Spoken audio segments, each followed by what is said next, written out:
Hello, everyone, and welcome back to another episode of the RG Podcast. I am your host, Roberto. Now, this episode is going to be a little different because I have no guest, and it's going to be a bit of a shorter episode as well. This episode is more of an update episode, and in celebration of the end of Chapter 1, as I'm referring it to.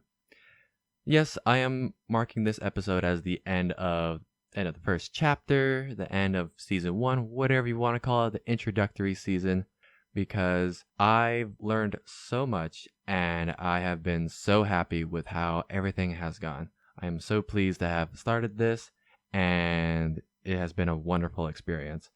But more importantly, I have to give a huge shout out to everyone that has shown me so much support for this podcast, even before it started, as it was going, and any extra support after I dropped each episode. I've gotten tremendous feedback, both positive and constructive, and I am blown away by how much love and support I'm receiving from all of you. So, sincerely, thank you all so much for your kind words and even just for listening. I really, really appreciate it. To be honest, when I first made this podcast, I was expecting, 5, maybe 7 listens per episode. But I checked back on episode 1, and I saw that I had over 40 listens, and that blew my mind. So thank you to everyone so much. It means so much to me. As I mentioned, I've learned so much in both learning the hardware, how to work the hardware, and the editing of the audio. Every episode so far has had issues with either the audio or the hardware, and I've had to learn as I went along how to fix all these things. Some fixes worked better than others, but in the end I learned a lot. I already have plans for future episodes, so don't worry. Just because it's the end of chapter 1 does that mean this is the end of the book. But yeah, I already have plans for future guests. I have one guest who said they would love to come on. However, they're currently working on a project that is taking up nearly all their time right now. So, once that gets done, I'll definitely have them on. And I have other ideas for future guests. So, I am definitely ready to keep going and to keep recording. And I would hope and would love if you stayed and listened for a while. Alright, so let's get into this episode. So, what am I drinking? Today, I am drinking red wine, an Italian wine, rather. And the reason I introduce it as an Italian wine is because, well, I don't speak Italian and its name is in Italian. So I apologize if I butcher this name really terribly, but I'm going to do my honest best. So here we go. The name of the wine is Tunuta di Nozzole, Chiante, Classico, Riserva. And the vintage is 2015, which is actually older than I thought it'd be, This was a wine picked up from Safeway, 4-year-old wine. And like I said, it's a beautiful red wine from Italy. It is a beautiful color. I mean, I think all red wines have beautiful color, but this one has a nice amount of dark, not too dark, but it's definitely like a darker red there. And it boasts a really high alcohol content of 14% ABV, which is quite unusual for most wines. Usually you see them hover around 10, 11, 12%. But so this one was a staggering 14%. However, even though it's so high, it's really smooth and really, really tasty. Like, it is amazingly tasty. So tasty, in fact. It's super fruity. Like, it tastes almost like juice. When you first take that sip and it enters the front of your palate, it is super fruity. And you get all these wonderful fruity aromas.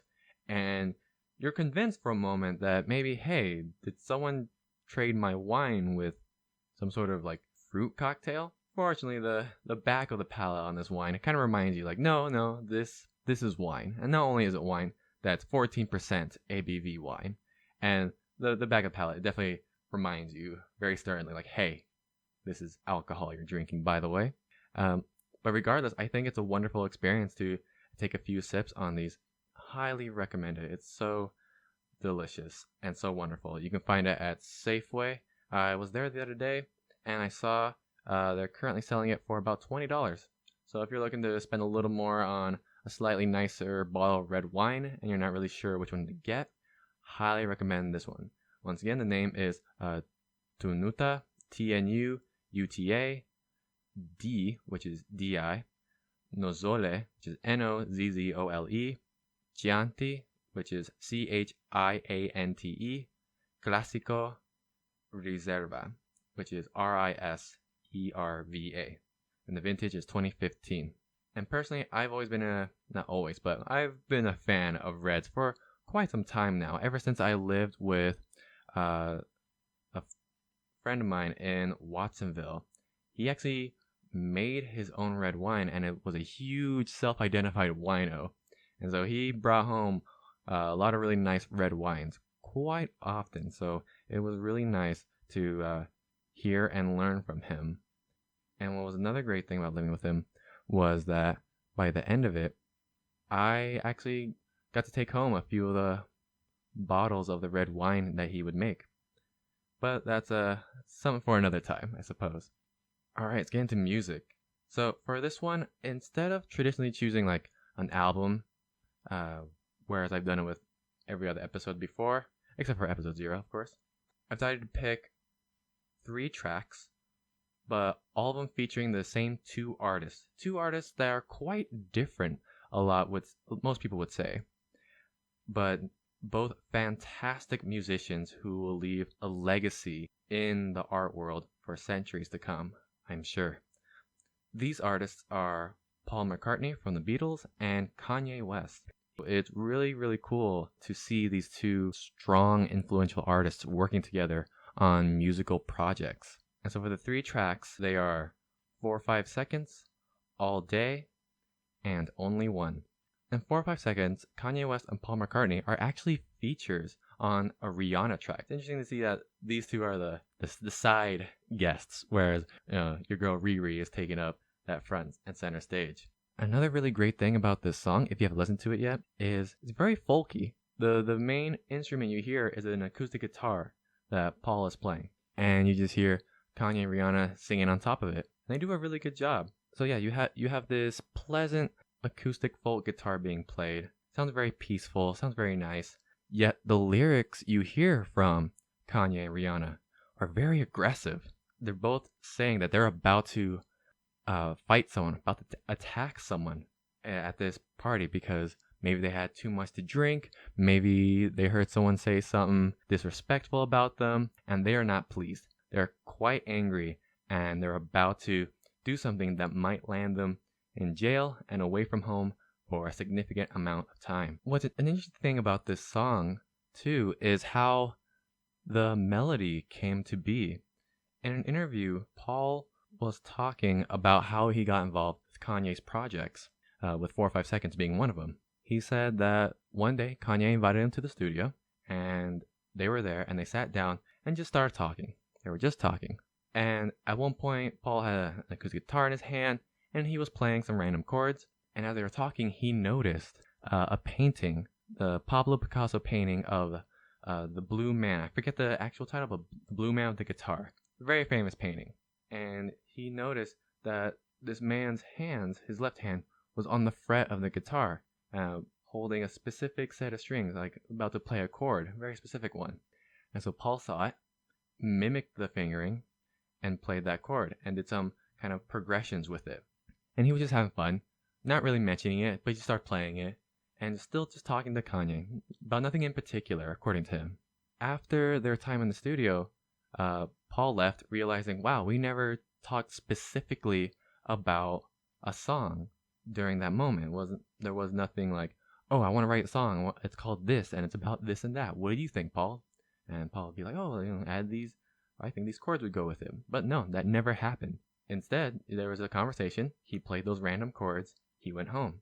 Months later, he gets an email saying that he's a part of a future song that Kanye's going to drop. And he thought, what? What song? I didn't write any songs. And he listened to the track and realized that as he was listening to it, that he couldn't really identify his own voice anywhere in the song. And he thought, how strange. And he listened to the instrumentation, like, I didn't play that, I think. But it was halfway through the song he realized, oh, this is my playing. But Kanye had sped it up so the melody fit for 4 or 5 seconds. And a great way to really hear Paul's voice in the song is while Kanye is doing his verse, there's a moment where you hear a strange voice, a little screechy, a little scratchy, a little high, and you realize that's Paul, who's been sped up and pitched up a little bit because they needed it for the guitar. And he thought to himself, oh wow, I didn't realize Kanye had made a whole song about it. And not only did he make a whole song about it, he made a very successful song that got millions and millions of views. I still love that song. It's a fantastic song. And so I thought that was a really cool story for 4 or 5 seconds, like how that came to be. All right, and the next song, All Day. Now, All Day has a completely different vibe. Some would say the opposite vibe. It's a very, very aggressive song, musically speaking, like in terms of its melody and how it presents itself. It's very much a hype song. Very, very much a hype song. And important to note, it has very liberal use of the N-word. And he says it pretty much on repeat. Ends a lot of lines with that word. Of course, he says, how long you spent at the mall? All day, fella. Whereas fella, I'm inserting that because it's my podcast and I chose fella. How long you fellas ball? All day, fella. How long it take you to get this fly? All day, fella. So it kind of repeats it over and over and over. And the reason I mention that, not because it's new or unique, because it's not. There are plenty of songs whose writers were like, oh, let's just rhyme that word with that word over and over again, which is fine. It has its own artistic value. But I rather mention it because in that same interview I talked about before, Paul McCartney was talking about his contributions to 4 or 5 seconds. He also learned that he was credited as a writer for All Day, which, again, confused him because he doesn't remember doing any of that. So Paul was rather confused. How did he contribute to the writing of this song? How was he involved? But then he identified 2 parts. One, towards the end of the song, was fairly obvious. You just hear someone whistling and playing an acoustic guitar, and he identified it like, okay, yeah, that was my playing. But at the beginning of the song also, he realizes Paul wrote the main melody for the song, and he had no idea that he had done it. Back to the story with the blue man and the guitar and Paul mimicking it, Kanye also picked up the chords in the beginning and actually used them and rewrote them in a way to create this vocal, electronic distorting voice that you hear at the opening of All Day. And so Paul realized, like, oh wow, I contributed a lot more than I thought I did to this song. And this song features a myriad of other artists who do the hook, do their own verses, and they all do a fantastic job of bringing up hype and aggression. And it's a beautiful, beautiful song in that aspect. However, the interview actually gave Paul a little bit of flack, stating, did you really want to be associated with that song because of how often it uses the N-word? Like, do you really want your name attached to that? You want writing credit with a song that uses that word probably 40 to 60 times in a course of like 4.5, 5 minutes. And Paul kind of looked at him a little dumbfounded and he said, of course I want to be associated with this song. It's a fantastic song. The writing on it is amazing. And Kanye's a fantastic artist. Of course I want to be involved in it. Any project of his, he wants to be involved. So yeah, Paul shut him down and really gave a lot of respect to Kanye, which is insane to think because, this is the Beatles, like they were so influential. They had the world in their hand after making music for only a few years. And so seeing him kind of like show respect not only to another artist, but another artist in another genre and in another generation. So huge ups to Paul. Thank you for being cool, my man. All right, and last but definitely not least is the song Only One. Now, Only One was actually going to be the only song I mentioned this episode originally, but I decided to go with this theme. And the reason I really liked Only One was because, as per my last episode with Tunuta, we touched on, a little heavily, mental health and the importance of keeping that up. You basically need a lot of people to really support you, to create a network. People not only support you, but actually see the good in you and kind of help bring it out and make you a better person. It's these things that really helped me through my dark time. You can say it saved me, essentially. Now, the song itself is it's a lullaby. It's a very beautiful lullaby that Kanye had actually made for his first daughter, North, or as he refers to her in the song, Nori. But the song itself is written through the point of view of Kanye's late mother, Donda West. Now, a little bit of backstory about Kanye and Donda.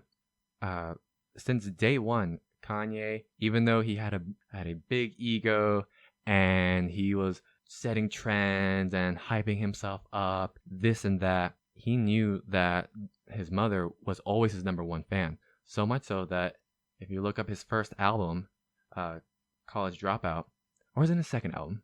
One of his first two albums, he has the song Hey Mama, just talking about how much he loves her, how much he respects her, how thankful he is for her, and how he wants to spoil her with this fame that he is about to receive with the drop of these albums. And every time he went to award shows, he would bring her, when he went on talk shows to promote his work, he would bring her, he actually performed the song Hey Mama to her several times live on different shows, and really showed you that Kanye was very much a mama's boy and very proud of it.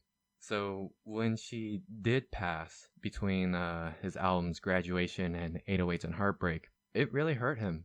Like, it changed him a lot as a person. This person who he had so much love and gave so much love to, who found peace and harmony with her, was now gone. And this loss was what influenced, 808s and Heartbreaks. There's more to it, but I won't get too much into it right now. So yeah, she was gone, and it really impacted the way he wrote music, how he talked to people, how he lived, essentially. The pain of this loss. And cut back now to Only One, which was dropped in 2014. So many, many years after her passing, we hear this song, and it's really, really beautiful. So as I mentioned, it's through the perspective of Donda West. And in the song, she is telling him that she knows that he's suffering, that he's full of doubt, and that he often feels lost without her.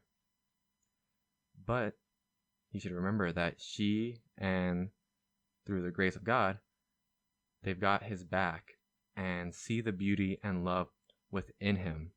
And that is important to share it with his daughter, with his wife, and with the family he still has left. I'm summarizing it. I highly encourage you to check out the song. But quick word of warning, don't look up the YouTube version of the song. The music video for the song is like an alternate version that doesn't really do it justice at all. Rather, look it up on Spotify, Apple Music, or iTunes, or Amazon, wherever you get music from. Look it up, listen to it. And I'll be completely honest, the first time I listened to this song, and like really listened to it, which was some months ago, I cried. Like, I genuinely cried. Because I had finally like reached a point in my life where I was 100% certain that there was this something good in me. After talking to Hinata and other friends about some of the struggles I was facing, and they showed me so much support, which was helping me, and I felt like I was getting better and things were becoming more clear. Then I listened to this song where she is telling Kanye, this man who faces flack all the time, whether or not he deserved it, another argument, but that it doesn't matter because he's still a good person, that he shouldn't doubt that, and that there is still love within him, and he still has love to give to others. And so hearing that through this very loving and beautiful song, it broke me down. So yeah, highly recommend listening to Only One if you ever get the chance. If you want to feel emotional, this is the song to do it to. For anyone that follows me on Facebook, this song, I actually had a whiteboard quote written on it. The line was, "I know you're happy because I can see it. So tell that voice inside your head to believe it." And this was actually one of the lines that really hit me really hard. Because whenever I talk about my mental health and how it's doing, usually I personify it as a voice in my head, as a lot of people do. So having Donda say, "I know you're happy, so tell that voice inside your head to believe it," it's pretty cool. It felt really, really personal at that point. But yeah, so those are my 3 tracks, all with Kanye West and Paul McCartney writing credits within them. Oh yeah, I didn't really mention Paul McCartney's contribution to Only One. He wrote some of the music and lyrics. This one was more of traditional, straightforward. He was involved with that as you expect most artists to be involved in, so not much to say on that front. But he did a very good job. Well, they both did. So that's going to do it for this episode of the RG Podcast. Thank you so much for tuning in. I can't wait to talk to you all again really soon with a future guest. Who will it be? Who knows? All I know is that I am excited for the future. And I hope you are too. All right. Take care. Bye-bye.